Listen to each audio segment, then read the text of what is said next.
وخلق منها زوجها وبث منهما رجالا كثيرا ونساء واتقوا الله الذي تساءلون به والأرحام إن الله كان عليكم رقيبا يا أيها الذين آمنوا اتقوا الله وقولوا قولا سديدا فإن أصدق الحديث كتاب الله وخير الهدى هدى نبينا محمد صلى الله عليه وعلى آله وسلم وشر الأمور محدثاتها فإن كل محدثة بدعة وكل بدعة ضلالة وكل ضلالة في النار. Ma'asyiral muslimin, ikhwana fillah, azza wa azakumullah. Alhamdulillah, kita bersyukur pada Allah Subhanahu wa taala yang mana telah mengumpulkan kita di tempat yang mulia ini, yang mana Allah Subhanahu wa taala masih memberikan kepada kita keistiqomahan di atas Islam wa sunnah. Dan demikian pula kita bersyukur pada Allah Subhanahu wa taala yang masih memberikan taufik kepada kita untuk bisa hadir di majelis ilmu, walaupun tidak sebiasanya, yang mana setiap malam Sabtu kita dibimbing oleh Al-Ustadz Abu Karimah Askari Hamdallah Ta'ala. Akan tapi yang namanya keutamaan menghadiri majelis ilmu senantiasa akan didapatkan seorang apabila dia melihatkan ikhlas pada Allah Subhanahu wa taala. Senantiasa dia akan tetap mendapatkan keutamaan yang dikhabarkan oleh Rasulullah sallallahu alaihi wasallam di dalam hadisnya. Wa man salaka tariqan yaltamisu fihi ilman sahhalallahu bihi tariqan ilal jannah. Wa man ijtama'a qaumun fi baitin min buyutillah yatluna kitaballah wa yatadarasuna bainahum illa nazalat alaihim sakinah wa ghashiyatuhumur rahmah wa hafathumul malaikah wa dzakarallahu fi man indah.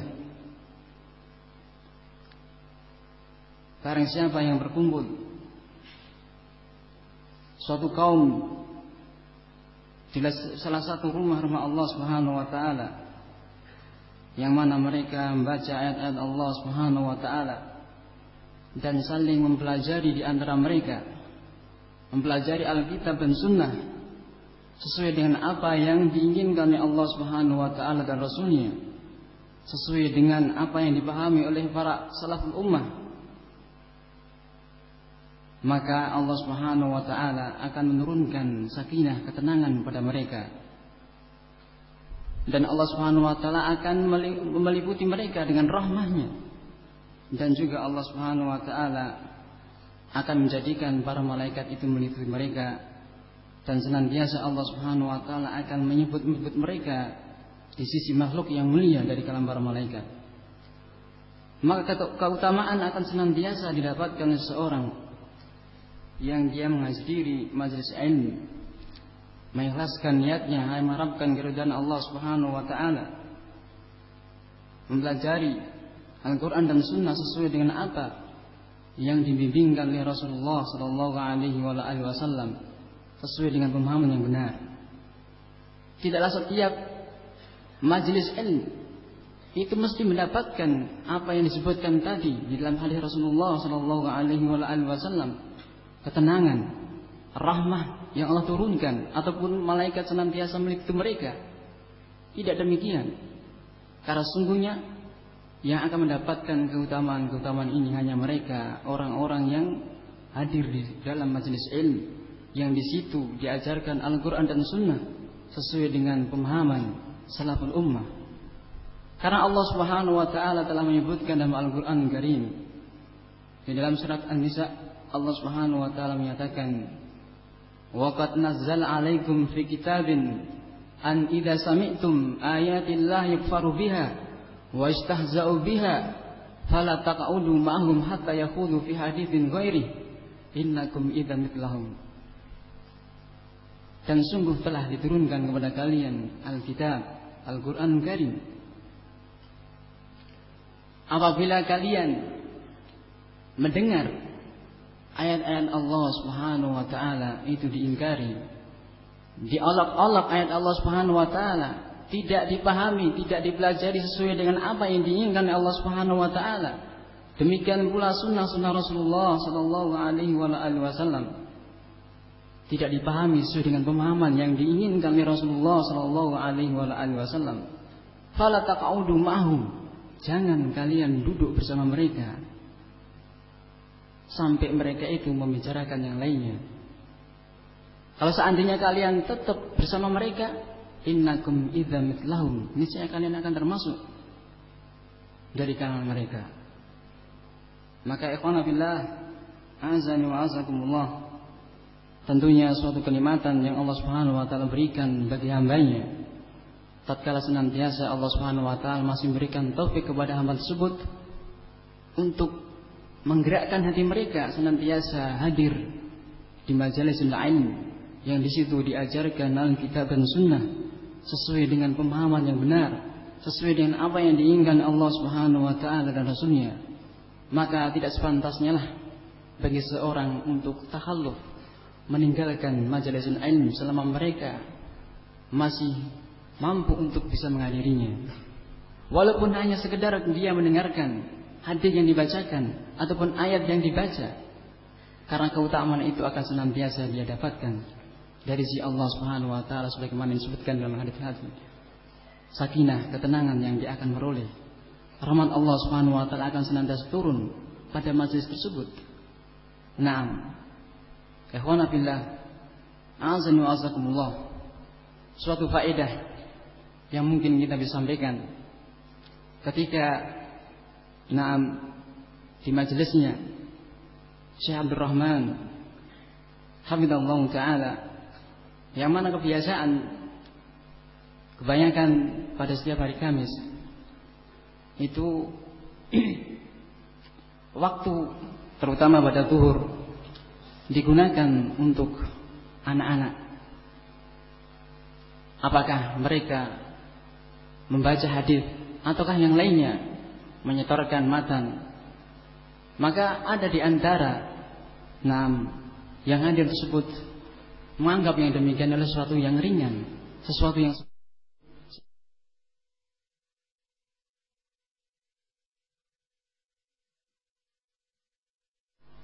mengingatkan kepada mereka tentang hadis yang kita bacakan tadi. Wa majtama'a qaumun fi baitin min buyutillah yatluna kitaballah wa yatadarasuna bainahum illa nazat alimus sakinah wa ghasyatuhumur rahmah wa hafathumul malaikah wa dzakarahumullahu fi man indah. Mengingatkan tentang keutamaan ini, walaupun hanya seorang itu mendengarkan ayat yang dibacakan ataupun suatu hadis, walaupun anak kecil yang membacanya, karena keutamaan itulah senantiasa dia dapatkan. Ikhwana fillah azani wa azakumullah, Allah Subhanahu wa taala telah berfirman dalam Al-Qur'an Karim, Ya ayuhan nas wa inna khalaqnakum min dzakarin wa untha wa ja'alnakum syu'uban wa qabaila lita'arafu inna akramakum indallahi. Wahai sekalian manusia, sesungguhnya kami telah menciptakan kalian dari jenis laki-laki dan kalian dari jenis laki-laki dan perempuan. Lakum, Ya ayuhan nasu inna khalaqnakum min dzakarin wa untha wa ja'alnakum syu'uban wa qabaila lita'arafu. Dan kami menjadikan kalian itu berbangsa-bangsa dan bersuku-suku. Sungguh agar supaya kalian saling mengenal satu dengan yang lainnya. Sungguhnya orang yang paling mulia di antara kalian adalah orang yang bertakwa pada Allah Subhanahu wa taala. Maka di dalam ayat ini Allah Subhanahu wa taala menyeru kepada seluruh manusia. Ya ayuhan nasu inna khalaqnakum min dzakarin wa untha. Menyeru kepada manusia kepada suatu perkara, mengingatkan kepada mereka asal usul dari manusia ini, bahwasanya sungguhnya kalian seluruhnya, laki-laki ataukah perempuan, baik yang muslim ataukah kafir, asalnya adalah dari jenis orang laki-laki dan perempuan, ini dari Adam dan Hawa. Allah Subhanahu wa taala menyeru, mengingatkan tentang asal muasal manusia ini. Dan Allah Subhanahu wa taala mengingatkan pula, Allah Subhanahu wa taala menjadikan manusia ini kemudian berbangsa-bangsa dan bersuku-suku dengan berbagai macam bentuknya, ragam suku, bangsa, bahasa yang berbeda-beda. Dan kemudian Allah Subhanahu wa taala mengingatkan perkara yang penting, yang sepantasnya lah bagi manusia ini untuk berlomba-lomba di dalamnya, untuk bangga dengannya. Sungguhnya orang yang paling mulia di antara kalian adalah orang yang paling takwa. Tatkala kebanyakan manusia itu mereka berbangga-bangga, berlomba-lomba di dalam permasalahan dunia, yang kebanyakan melalaikan mereka dari Allah Subhanahu wa taala, yang melalaikan mereka dari ketaatan pada Allah Subhanahu wa taala, yang kebanyakan menjerumuskan mereka kepada perbuatan maksiat kepada Allah Subhanahu wa taala. Maka Allah Subhanahu wa taala mengingatkan tentang perkara yang sepantasnya seorang manusia itu mereka berlomba-lomba di dalamnya, yang mereka itu berbangga dengannya, yaitu perkara-perkara yang apa yang Allah Subhanahu wa taala sediakan bagi mereka di dalam surga Allah Subhanahu wa taala, agar supaya mereka itu bertakwa kepada Allah Subhanahu wa taala. Karena yang namanya manusia, keadaan mereka imam mereka berlomba-lomba dalam permasalahan dunia, ataukah di antara mereka berlomba-lomba dalam permasalahan akhirah. Kecuali yang demikian adalah sesuatu yang sedikit dari kalangan manusia yang mendapatkan taufik dari Allah Subhanahu wa taala. Maka Allah Subhanahu wa taala mengingatkan dalam ayat ini, inna akramakum indallahi atqakum, tentang perkara yang sepantasnya manusia itu berlomba-lomba di dalamnya, berbangga dengannya, yaitu bertakwa kepada Allah Subhanahu wa taala. Yang mana hal ini pula ditetapkan oleh Rasulullah sallallahu alaihi wasallam, diingatkan oleh Rasulullah sallallahu alaihi wasallam di dalam hadisnya yang diriwayatkan oleh Imam Bukhari dan Muslim dari sahabat Abu Hurairah radhiyallahu taala anhu, yang mana Rasulullah sallallahu alaihi wasallam ketika beliau ditanya oleh para sahabat, man akraman nasi ya Rasulullah, siapa manusia yang paling utama ya Rasulullah, siapa manusia yang paling utama ya Rasulullah? Maka kata Rasulullah sallallahu alaihi wasallam, atqahum, mereka yang paling bertakwa pada Allah Subhanahu wa taala. Maka para sahabat pun berkata kepada Rasulullah sallallahu alaihi wasallam, laisa an hada nas'aluka, bukan perkara ini ya Rasulullah saya bertanya kepadamu, ataupun kami bertanya kepadamu. Kemudian Rasulullah sallallahu alaihi wasallam mengatakan, fa Yusuf nabiyullah, ibnu nabiyillah, ibnu khalilillah. Maka Nabi Yusuf, maka Yusuf adalah Nabi Allah, anak Nabi Allah, dan anak Nabi Allah, dan anak Khalilullah, Nabi Ibrahim alaihissalam. Maka mereka pun mengatakan, laisa an hada ya Rasulullah nas'aluka, bukan perkara ini ya Rasulullah kami bertanya kepadamu. Maka kemudian Rasulullah sallallahu alaihi wasallam pun mengatakan, fa'an ma'adinil arabi tas'aluni, apakah kalian bertanya tentang keturunan Arab ini, kalian bertanya kepadaku? Maka kata Rasulullah sallallahu alaihi wasallam, khiyaruhum fil jahiliyah khiyaruhum fil Islam idza faqahu. Sebaik-baik kalian di masa jahiliyah, sebaik-baik kalian di dalam Islam ketika kalian itu memahaminya, ketika kalian mempelajari Islam, ketika kalian mengilmui tentang ahkam yang terkandung dalam agama Islam ini, dan ketika kalian meyakininya, demikian pula mengamalkan apa yang terkandung dalamnya. Maka yang menjadikan keutamaan seseorang di sisi Allah Subhanahu wa taala adalah ketakwaan seorang tersebut kepada Allah Subhanahu wa taala. Bagaimanapun mulianya nasab yang dimiliki seorang, tingginya kedudukan pangkat, bagaimanapun banyaknya harta yang dimiliki seorang, sama sekali yang demikian itu tidak ada nilainya di sisi Allah Subhanahu wa taala tatkala mereka jauh dari Allah Subhanahu wa taala, jauh dari ketaatan kepada Allah Subhanahu wa taala. Diriwayatkan di dalam athar Imam Ahmad dari sahabat Abu Nadrah radhiyallahu taala anhu,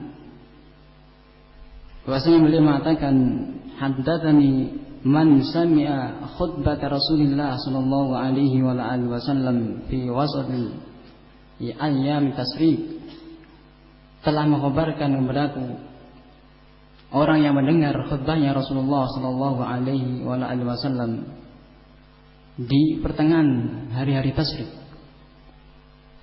Kata Rasulullah sallallahu alaihi wa alihi wasallam, ala inna rabbakum wahidun wa inna abakum wahidun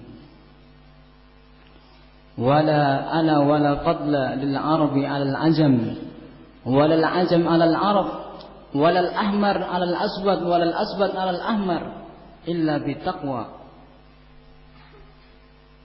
Ketahuilah, sesungguhnya Rabb kalian adalah satu dan tabak kalian adalah satu. Maka di sini Rasulullah Shallallahu Alaihi Wasallam mengingatkan tentang asal dari manusia ini seluruhnya, dari satu asal, dari satu bapak, yakni Adam alaihissalam. Ketahuilah bahwasanya bapak kalian adalah satu, dan ketahuilah oleh kalian tidak ada keutamaan bagi orang Arab atas orang Ajam. Demikian pula sebaliknya, orang Ajam atas orang Arab, orang yang berkulit merah atas orang yang berkulit hitam. Demikian pula sebaliknya, kecuali dengan ketakwaan kepada Allah Subhanahu wa taala. Hanya dengan takwa seseorang itu akan menjadi mulia di sisi Allah Subhanahu wa taala. Demikian pula apa yang datang riwayat dari Imam Bukhari dan Muslim dari sahabat Ibnu Mas'ud radhiyallahu taala anhu, Rasulullah sallallahu alaihi wasallam beliau mengatakan, khairun nasi qarni thumma alladziina yalunahum thumma alladziina yalunahum. Ketahuilah, baik-baik generasi adalah Islam, kemudian yang setelahnya, kemudian yang setelahnya. Dengan apa mereka mendapatkan khairiyah? Dengan apa mereka mendapatkan kemuliaan, kebahagiaan, kebaikan, izzah, ketinggian, warifah di sisi Allah Subhanahu wa taala, sampai Rasulullah sallallahu alaihi wasallam mengatakan, khairun nasi qarni tsumma alladziina yalunahum tsumma alladziina yalunahum. Sebaik-baik generasi adalah pada zamanku, kemudian yang setelahnya, kemudian setelahnya. Kita ketahui bahwasanya pada zaman Rasulullah Shallallahu Alaihi Wasallam ada di antara mereka orang Arab dan orang Ajam, orang yang berkulit merah ataukah putih, demikian pula ada pula yang berkulit hitam, orang yang memiliki kedudukan yang tinggi, orang yang memiliki harta yang banyak, dan demikian pula sebaliknya. Akan tapi kemuliaan apa yang mereka dapatkan? Dengan apa? Dengan ketakwaan mereka kepada Allah Subhanahu wa taala, dengan ketaatan mereka kepada Allah Subhanahu wa taala. Ma'asyiral muslimin, rahimani wa rahimakumullah. Walhamdulillah, tentunya kita bersyukur pada Allah Subhanahu wa taala yang mana kita hidup di tempat yang kita dekat dengan markis di antara marakis Ahlussunnah, dengan ma'had, dengan pondok di antara pondok-pondok Ahlussunnah yang di dalamnya terdapat kebaikan, yang di dalamnya diajarkan ilmu, yang di dalamnya diajarkan kebaikan-kebaikan, yang dengannya seorang yang belum mengetahui tentang kewajiban pada dirinya bisa mempelajari di tempat tersebut.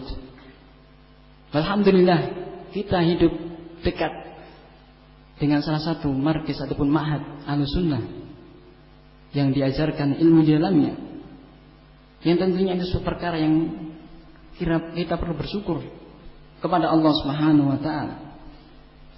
Nah, kita bisa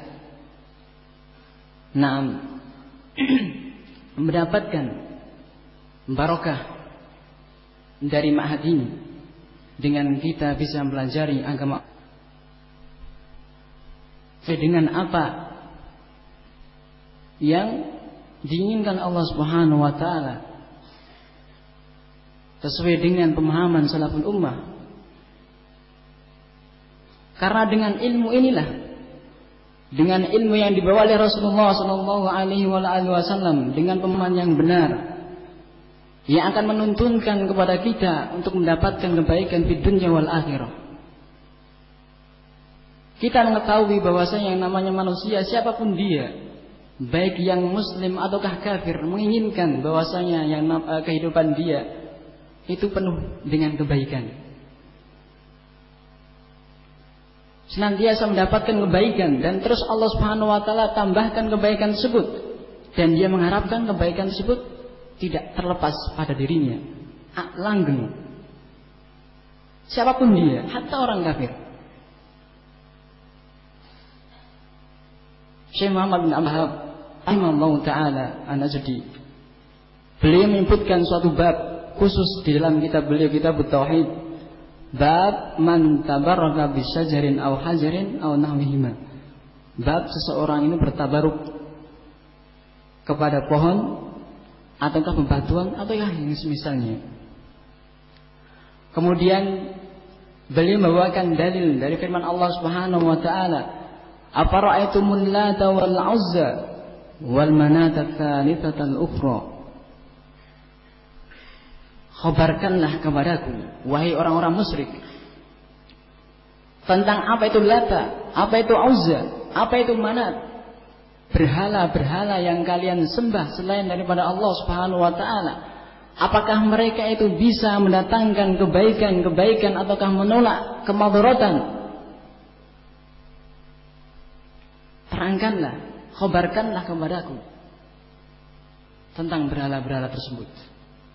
Apakah bisa mendatangkan manfaat ataupun menolak kemadaratan?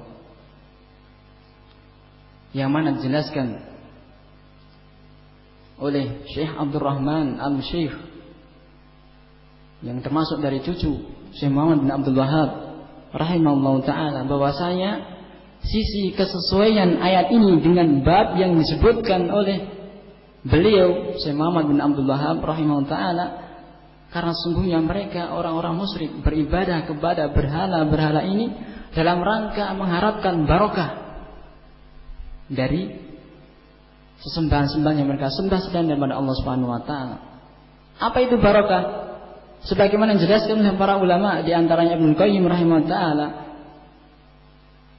bahwasanya yang dimaksud barokah adalah husulul khair wa nama'uhu wa dawamuhu, mendapatkan kebaikan dan senantiasa bertambah kebaikan tersebut, wadawamuhu, dan senantiasa langgeng, kekal kebaikan tersebut, tidak terlepas pada diri seorang. Nah, ini menunjukkan apa? Bahwasanya mereka orang-orang musyrik sekalipun mengharapkan bahwasanya kehidupan mereka itu kehidupan yang penuh dengan kebaikan. Menginginkan kehidupan yang senantiasa mendapatkan kebaikan. Ya karena disebabkan mereka jauh dari bimbingan Al-Quran dan Sunnah,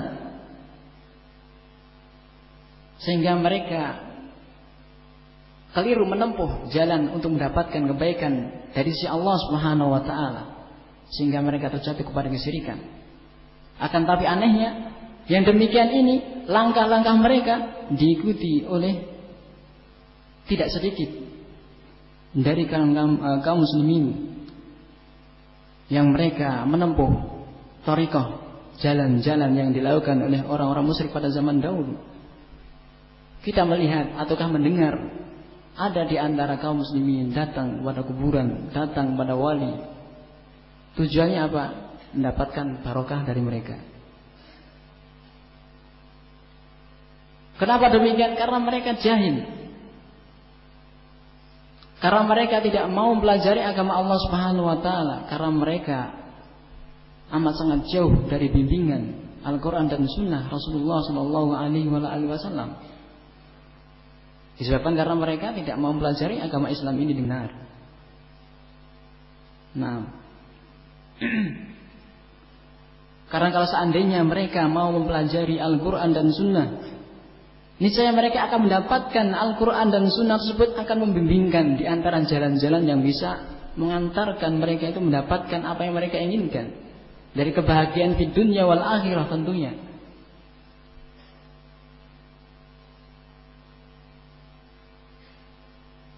Sungguhnya Allah Subhanahu wa Ta'ala telah menyebutkan di dalam Al-Quran Karim, mensifatkan tentang Al-Quran yang Allah turunkan kepada Rasulullah Sallallahu Alaihi Wasallam sebagai kitab yang penuh dengan barakah. Wa hadza kitabun anzalnahu mubarakun fattabi'uhu wattaquh la'allakum turhamun. Dan inilah kitab yang kami turunkan, yang kitab tersebut adalah kitab yang maka ikutilah dan takwalah kalian kepada Allah Subhanahu wa Ta'ala, agar supaya kalian itu akan dirahmati Allah Subhanahu wa Ta'ala. Allah Subhanahu wa Ta'ala telah mensifati Al-Quranul Karim sebagai kitab yang diberkahi. Nah, yang mana Syekh Muhammad bin Shalih Al-Utsaimin rahimahullah ta'ala, beliau menjelaskan tentang barokahnya Al-Quranul Karim. Di antaranya barokah Al-Quranul Karim, kata beliau rahimahullah ta'ala, barokatun fi thawabihi, barokatun fi ta'thirihi, wa barokatun fi atharihi. Barokah Al-Quran di antaranya barokah berkaitan tentang pahala. Pahala Al-Quranul Karim. Bagi orang yang membaca Al-Quranul Karim, kita ketahui satu huruf mendapatkan satu kebaikan, yang mana satu kebaikan ini Allah Subhanahu wa Ta'ala lipat gandakan 10 kali lipat. Sebagaimana datang athar yang sahih dari Abdullah bin Mas'ud radhiyallahu ta'ala anhu, yang mana memiliki hukum marfu. Kata beliau, man qara'a harfan min kitabillahi falau hasanah wal hasanatu bi asyri amsalha la aqulu alif lam harfun bal aqulu alif harfun wa lam harfun wal mim harfun. Barang siapa yang membaca satu huruf dari kitabullah Al-Quranul Karim, maka dia akan mendapatkan satu kebaikan, yang mana satu kebaikan ini Allah akan lipat gandakan menjadi 10 kali lipat. Tidaklah saya mengatakan alif lam mim satu huruf, akan tapi alif satu huruf, lam satu huruf, dan mim satu huruf. Barokah fi thawabihi, pahala yang akan diperoleh bagi orang yang mau membaca Al-Quranul Karim. Nah, setiap satu huruf satu kebaikan. Yang mana satu kebaikan Allah Subhanahu wa taala lipat gandakan 10 kali lipat. Bukankah yang demikian ini adalah barokah? Satu kebaikan Allah lipat gandakan menjadi 10 kali lipat. Satu huruf saja. Nah, sebagaimana yang disebutkan tadi tentang makna barokah, perkataan Ibnu Qayyim rahimahullah taala, husulul khair wa nama'uhu wa dawamuhu. Senantiasa bertambah, berkembang kebaikannya. Satu kebaikan Allah lipat gandakan 10 kali lipat. Demikian pula kata beliau, bahwasanya di antara barokah Al-Qur'an Karim, ini tentang ta'thir, pengaruh Al-Qur'an tersebut bagi orang yang membacanya, bagi orang yang mentadaburinya, memahami terhadap makna-makna Al-Qur'an Karim.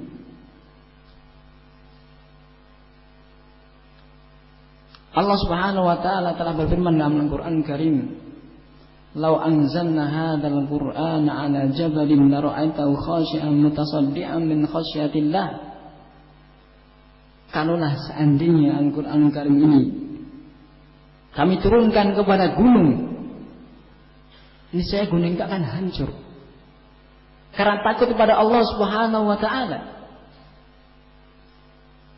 Lalu bagaimana dengan hati-hati yang memiliki di dalam hatinya masih ada kehidupan di dalamnya? Tatkala dia membaca Al-Qur'an Karim, tatkala dia mentadaburinya, yang mana Allah Subhanahu wa taala menyebutkan di dalam ayat tadi, kalau seandainya Al-Qur'an ini diturunkan kepada gunung saja yang seperti keadaannya kokoh, kuat, akan hancur karena takut pada Allah Subhanahu wa taala. Lalu bagaimana dengan hati seseorang yang masih di dalamnya ada kehidupan? Sehingga perlu kita mengintrospeksi diri, melihat ke dalam hati-hati kita masing-masing. Apakah ketika kita membaca Al-Qur'an Karim memberikan pengaruh pada diri kita, menumbuhkan rasa khasyah kita kepada Allah Subhanahu wa taala? Kalau tidak, waliyadzubillah, maka tentunya hendaklah seseorang tersebut banyak-banyak istighfar kepada Allah Subhanahu wa taala, banyak-banyak bertobat kepada Allah Subhanahu wa taala. Jangan sampai dia termasuk orang yang Allah Subhanahu wa taala jadikan hati dia hati yang berpenyakit ataukah hati yang mati, sehingga tidak memberikan pengaruh sedikit pun ketika dia membaca Al-Qur'an Karim. Waliyadzubillah. Padahal Allah Subhanahu wa taala telah mensifatkan bagaimana Al-Qur'an tersebut kalau seandainya diturunkan kepada gunung yang keadaannya seperti itu, kokoh, kuat, akan hancur karena takut pada Allah Subhanahu wa taala. Kenapa tidak memberikan athar, pengaruh pada diri orang tersebut? Maka tentunya hendaklah dia banyak istighfar, banyak-banyak bertobat kepada Allah Subhanahu wa taala, banyak-banyak memperbanyak amalan soleh kepada Allah Subhanahu wa taala, mendekatkan diri pada Allah Subhanahu wa taala. Jangan sampai dia termasuk orang yang merugi karena tidak merasa tersentuh ketika membaca ayat-ayat suci Al-Qur'an Karim.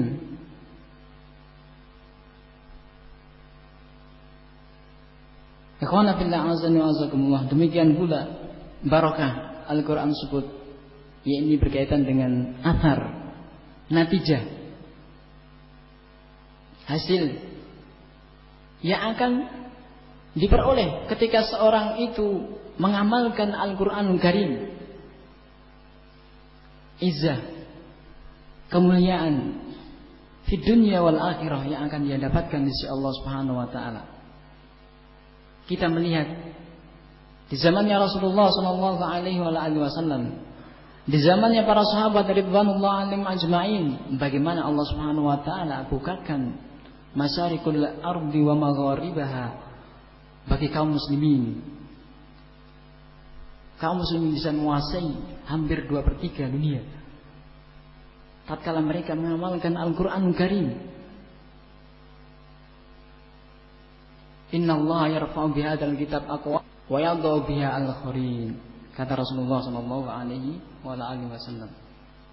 Sungguhnya Allah Subhanahu wa taala akan mengangkat dengan Al-Qur'an Karim ini, yang tentunya bagi orang yang mengamalkannya, suatu kaum, dan akan menghinakan bagi kaum yang lainnya tatkala mereka tidak mau mengamalkan apa yang terkandung dalam Al-Qur'an Karim. Hadis Rasulullah sallallahu alaihi wasallam pun membimbingkan kepada kita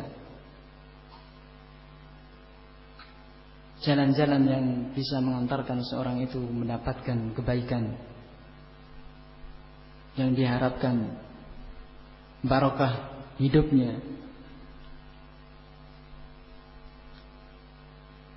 Rasulullah sallallahu alaihi wasallam mengatakan, idza matal insanu in qata'a amaluhu illa min thalathin, shadaqatin jariyatin aw ilmin yuntafa'u bihi aw waladin shalihin yad'u lah.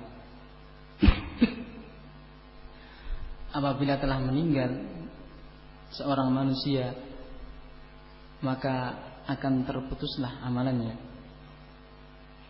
kecuali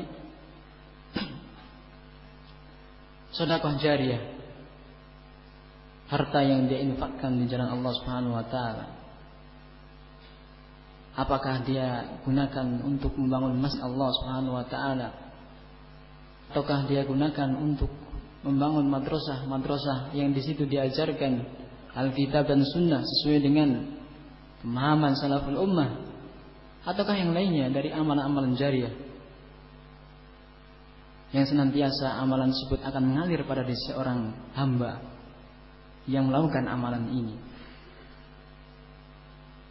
Demikian pula ilmu yang bermanfaat. Nah, yang mana tanda-tanda ilmu yang bermanfaat, semakin bertambah ilmu seorang, maka akan semakin menambahkan rasa khasyah dia pada Allah Subhanahu wa taala. Sedikit demi sedikit akan menumbuhkan amalan kebaikan yang menunjukkan rasa khasyahnya dia kepada Allah Subhanahu wa taala.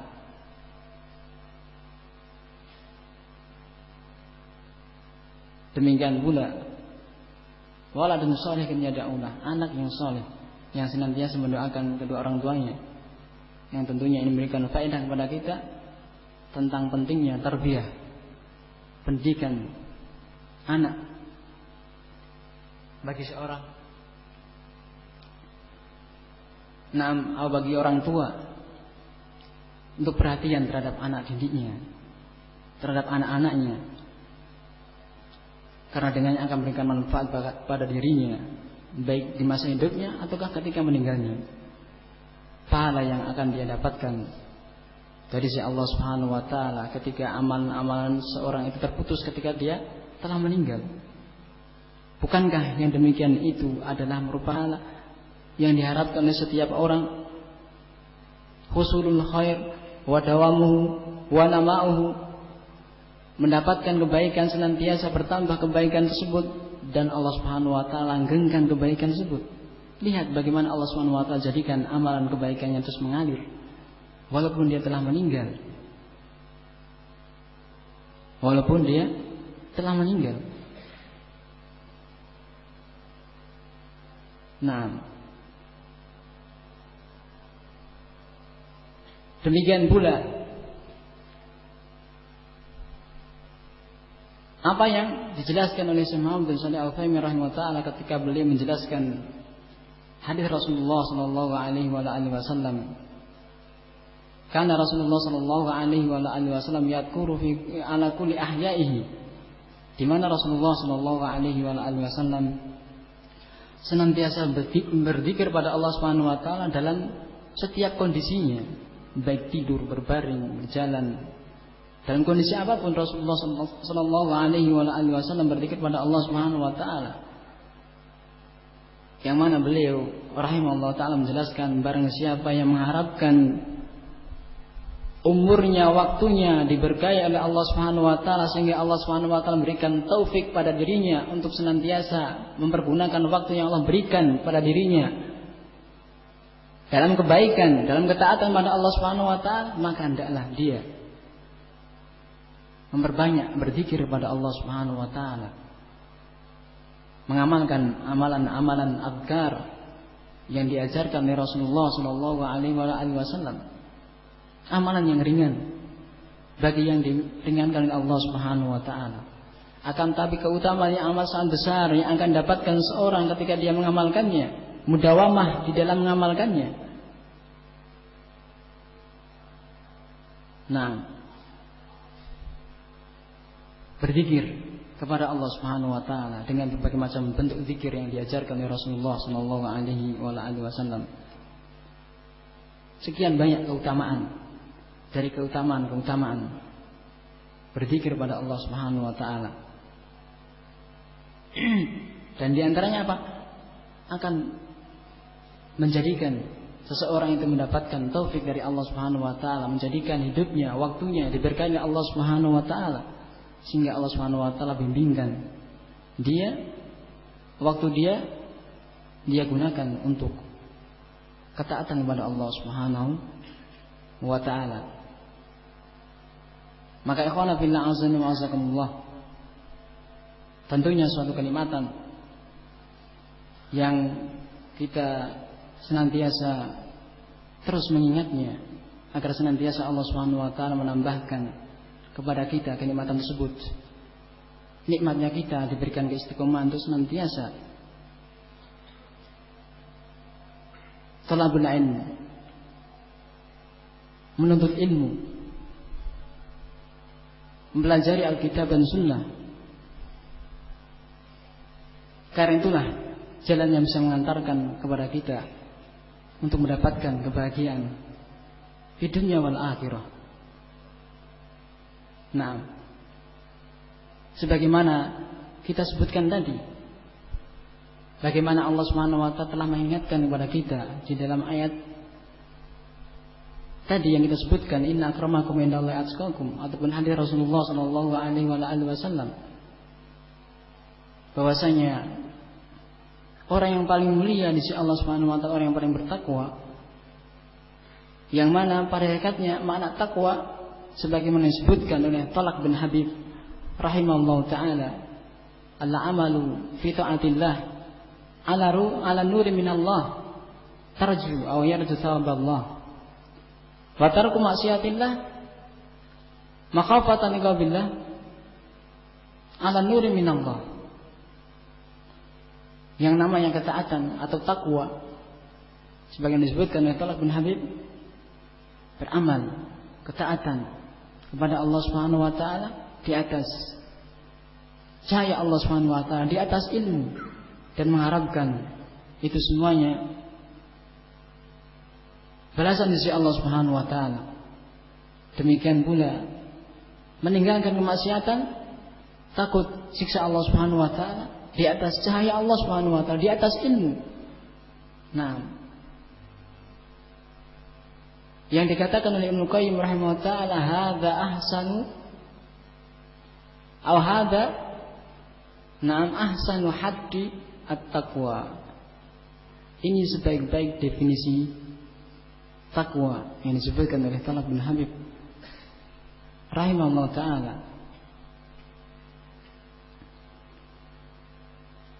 Yang mana Imam Az-Zahabi rahimahullah taala menyebutkan ketika berkaitan tentang perkataan Talak bin Habib ini, kata beliau rahimahullah taala, man iltazama bihadhil wasiyah faqad aflaha. Atau kama qala rahimahullah taala, barang siapa yang berpegang teguh dengan wasiat Talak bin Habib ini, karena perkataan ini beliau ucapkan ketika orang-orang bertanya kepada beliau di zaman masa-masa fitnahnya Ibn As'ad, apa yang harus mereka lakukan menghadapi fitnah di masa mereka, di masanya Talak bin Habib rahimahullah taala, kata beliau, ilzamu taqwa atau ijba'ut taqwa. Nah, berpeganglah kalian dengan ketakwaan. Kemudian mereka meminta, apa yang dimaksud dengan takwa yang engkau nasihatkan kepada kami untuk iltizam padanya. Kemudian beliau menjelaskan tentang perkataan beliau tersebut dengan tadi, al-amalu fi ta'atillah ala nuri minallah yarju thawaballah wa tarku maksiatillah makhafatan iqabillah ala nur minallah. Beramal ketaatan di atas cahaya ilmu Allah Subhanahu wa taala, mengharapkan pahala Allah Subhanahu wa taala dan meninggalkan kemaksiatan serta takut pada siksa Allah Subhanahu wa taala di atas cahaya Allah Subhanahu wa taala, di atas ilmu Allah Subhanahu wa taala, kembalinya kepada ilmu. Seorang ini tidak akan mungkin tahu apa yang diamalkan itu adalah amal ketaatan atau bukan kecuali dengan ilmu. Demikian pula apakah dia meninggalkan suatu amal kemaksiatan atau bukan, melainkan semuanya dibangun di atas ilmu. Maka ikhwana fillah azza wa azakumullah, di zaman-zaman yang penuh dengan fitnah ini, maka hendaklah seorang itu senantiasa banyak-banyak mendekatkan diri kepada Allah Subhanahu wa taala, banyak mempelajari agama Allah Subhanahu wa taala. Alhamdulillah Allah Subhanahu wa taala berikan kemudahan bagi kita bisa hidup dekat dengan salah satu ma'had di antara ma'had sunnah, yang di situ dalamnya diajarkan Alkitab dan Sunnah, yang itu bisa membantu kita untuk bisa mengetahui tentang kebaikan-kebaikan mana yang harus kita tempuh, kejelekan-kejelekan mana yang harus kita tinggalkan. Wallahu ta'ala alam bissawab. Mungkin itu yang sallallahu ala nabiyina Muhammad wa ala alihi wasallam. Alhamdulillahirabbil alamin.